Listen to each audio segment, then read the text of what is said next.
නලපාන ජාතක කතාව. අප මහා බෝසතාණන් වහන්සේ පෙර එක් භවයක මහ වනාන්තරයක් මැද දිවිගෙ වූ වඳුරු රංචුවකට නායක වඳුරු රජෙක්ව ඉපිට සිටියා. මේ වඳුරු රජතුමා ඉතාමත් නුවණක්කාරයි. දිනක් මේ වඳුරු රංචුව වතුර සොයා බොහෝ දුරක් ගමන් කර නෙළුම් මල් පිපුණු ඉතාම ලස්සන විලක් දැක එතනට දිව ගියා.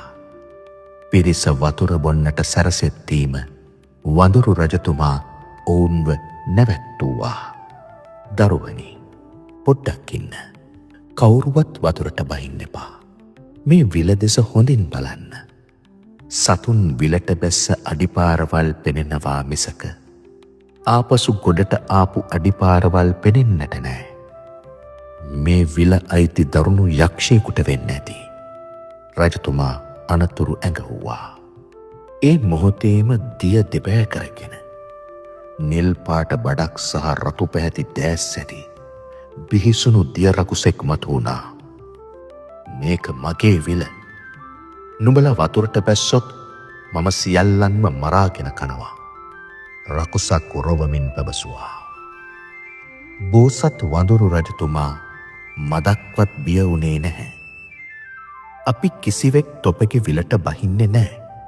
ඒ වගේම අපි වතුර නොබී යන්නෙත් නෑ කියූ බෝසතාණන් වහන්සේ විල අසල බටපඳුරක තිබූ බටදණ්ඩක් අතටගෙන සත්‍යක්‍රියා කළා. මාගේ මේ සීලයේ බලයෙන් මේ බටදඬුවල පුරුක් මෙදින් සිදුරු වේවා යැයි එතුමා අධිෂ්ඨාන කළා. පුදුමයි. බටදණ්ඩෙ මැද තිබුණු ගැට ඉවත් වී එහා මෙහා පෙනෙන නලයක් මෙන් කුහර සැදුනා. පුදුමයි. රජතුමා අනිත් බටදඬුවලටත් එසේ වන්නට යැයි ප්‍රාර්ථනා කළා. වඳුරු රජතුමා ඇතුළු පිරිස විල ඉවුරේ සිටම එම බටදඬු ආධාරයෙන් රකුසාට අසු නොවී බඩපිරෙන්න වතුර බිව්වා. වතුරට නොබැස ජලය පානය කරන වඳුරන් දෙස බලා සිටි රකුසාට කරන්නට දෙයක් නොවූ තැන දැඩි කෝපයෙන් ආපසු විලපතුලටම ගියා.